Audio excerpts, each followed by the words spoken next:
करके आती हैं, ठीक है, वो जरा मुश्किल होगा। जिस तरीके से उन्होंने 2 बैक टू बैक कैच लिया, वो जो उसका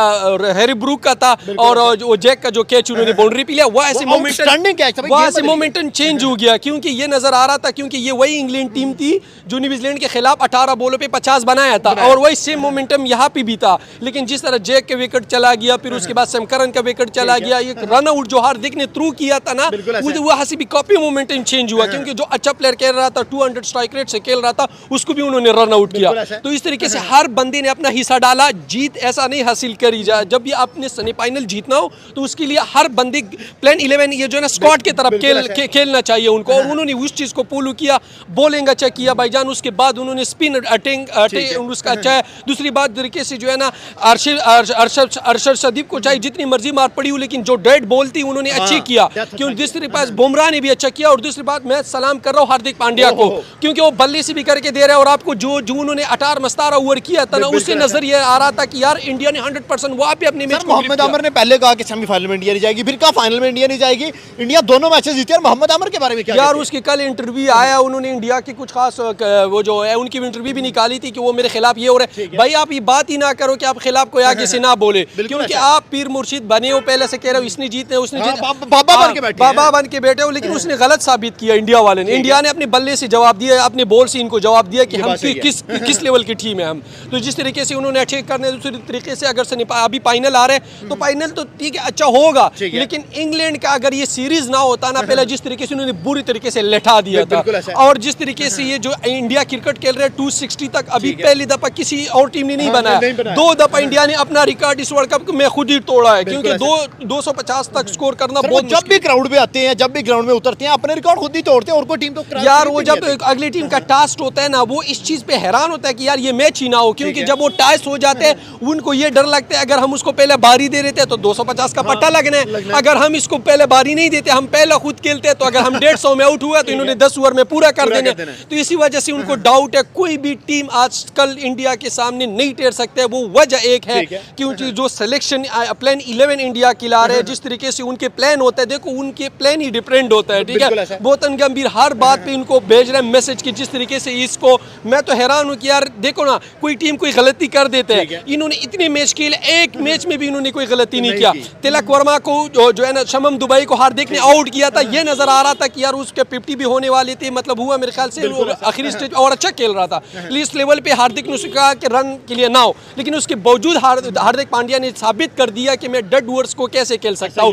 क्योंकि 253 में अगर स्कोर किया तो इसमें हार्दिक का बड़ा हाथ था, उसमें हार्दिक का बड़ा था, सब नहीं मारा। मैं कह रहा हूँ तिलक वर्मा और हार्दिक ये ट्रम्प कार्ड है इंडिया के लिए, जिस तरीके से वो डेड ओवर में आके बोल, क्योंकि एक ओवर में अगर आपको पता है पिछले मैच में भी और इसमें भी आखिरी 2 ओवर में ना ये कम से कम 18 बॉलों पे 50 रन इंडिया बना रहे, क्योंकि 17 ओवर तक 200 होते हैं और 17 के बाद 250 तक जाते हैं स्कोर, 3 ओवर में 50-60 मार देते हैं। क्योंकि ये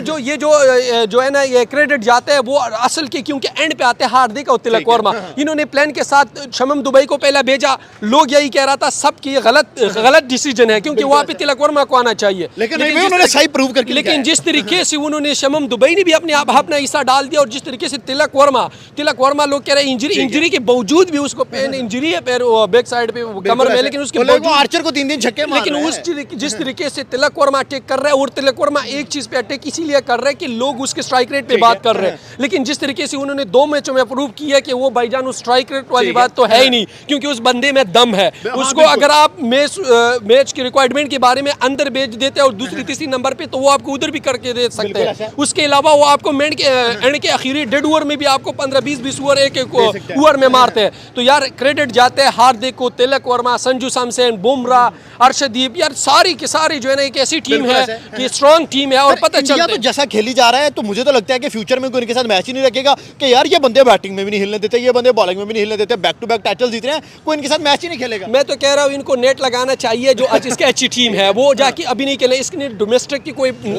B-C टीम ले आए, क्योंकि जिस तरीके से ऑस्ट्रेलिया आजकल क्रिकेट खेल रहे हैं, पाकिस्तान खेल रहे हैं, न्यूजीलैंड खेल रहे हैं, इंग्लैंड खेल रहे हैं, कोई बंदा ऐसा टीम नहीं है। हम तो चाहते हैं कि कोई टक्कर वाली टीम मिल जाए, और इंडिया खुद भी चाहता है कि कोई ऐसी टीम हमें मिल जाए को हमें जो है ना थोड़ा सा टफ टाइम दे दे। दूसरी बात उनकी बोर्ड की है, जिस तरीके से वो प्लेयरों के ऊपर इन्वेस्ट करते हैं, और उनका क्रिकेट अगर उठाया गया, और वो भी इंडिया की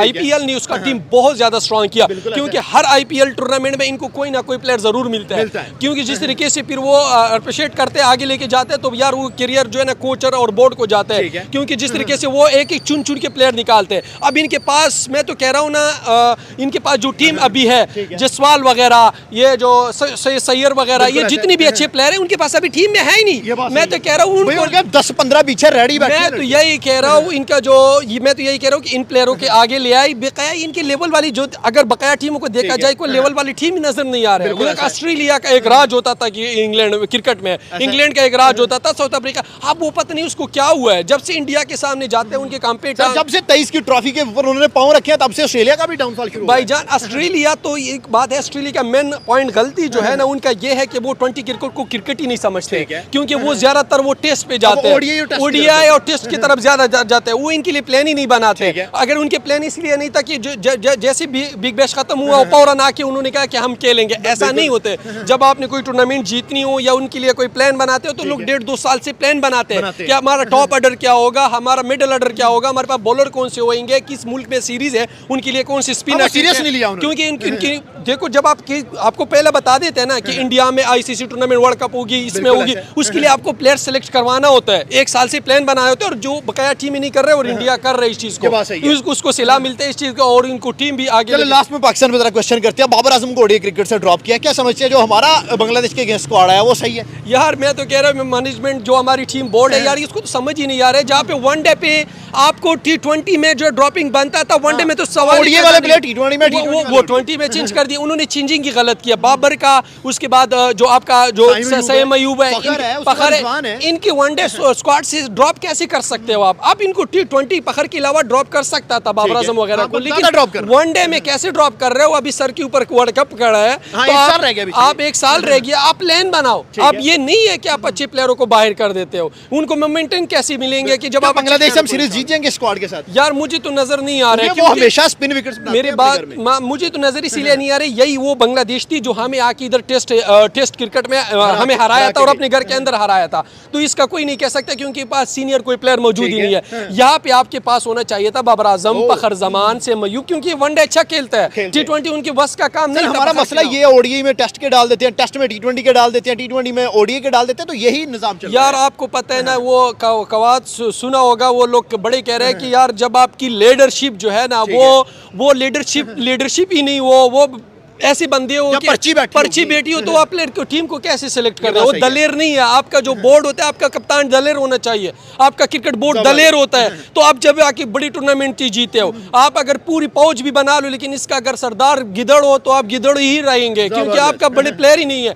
इनके अलावा जो जिस तरीके से कैप्टन, उसके बाद बोर्ड, यही आपको अच्छे प्लेयर सेलेक्ट करके दे, ये दलेर होनी चाहिए। अगली टीम में आंख के डाल के जो है ना, जो वो ये देखो, आपको मोमेंटम अपने कप्तान से मिलते हैं। इमरान खान साहब था, वो जो है ना, जो क्या है उसका, ये जो 92 वर्ल्ड कप में वो इंजिमाम उल हक को बैठा के वो कह रहा था कि मेरा बहुत खराब करियर जा रहा था, मैं बोल हर मैच पे नहीं करता था, लेकिन उसने मुझे जहाज में बैठ के कुर्सी में मेरे पास आया कि यार बहुत अच्छा खेल रहे हो आप, आपसे मेरा उम्मीद है कि आप वर्ल्ड कप जिताया, और उसने उसी इंजिमाम उल हक ने आपको उम्मीद जिताया। तो इसका मतलब ये है कि आपके प्लेयर जो आपके कप्तान होते हैं, वही आपको प्लान दे देते हैं, वो प्लेयरों को उठा देते हैं, वही आपका दलेर होता है। तो लास्ट में हमारी ऑडियंस के लिए कोई पैगाम दे दे। वीडियो बहुत लंबी निकल गई है। वो वीडियो इंडिया के क्राउड उनके वाह इसीलिए कि वो उनकी टीम वर्ल्ड कप में पहुंच गया, और वो बड़े जबरदस्त तरीके से एंजॉय करेंगे, क्योंकि हम चाह रहे थे कि हमारा टीम फाइनल में जाए, लेकिन हमारे तो सुपर 8 में, लेकिन हमारा टीम तो सुपर 8 में ही निकल गया, क्योंकि हम सेमीफाइनल में भी नहीं गया।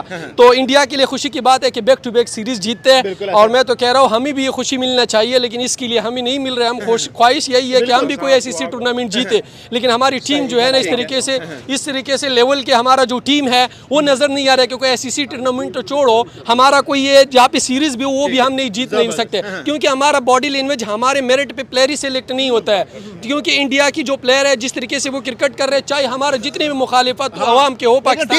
लेकिन टीम जो अच्छा खेलते हैं, हम चाहते हैं, वो भी चाहते हैं कि पाकिस्तान अच्छा खेले, हमारे सामने आए, लेकिन हमारी टीम अच्छा कर ही नहीं रहे। जहाँ पे चेंजिंग बनते हैं, जहाँ पे पोस्ट बॉलर को लेके आते हैं वो, लेकिन बात यह है कि मेरिट पे हमारा प्लेयर ही सिलेक्ट नहीं हो रहा है। जिनका हक बनता है, जिन प्लेयर प्लेयर का हक बनता है, जो बेचारा सुबह शाम मेहनत करके वो प्लेन 11 में होना चाहिए, लेकिन वो नहीं आते,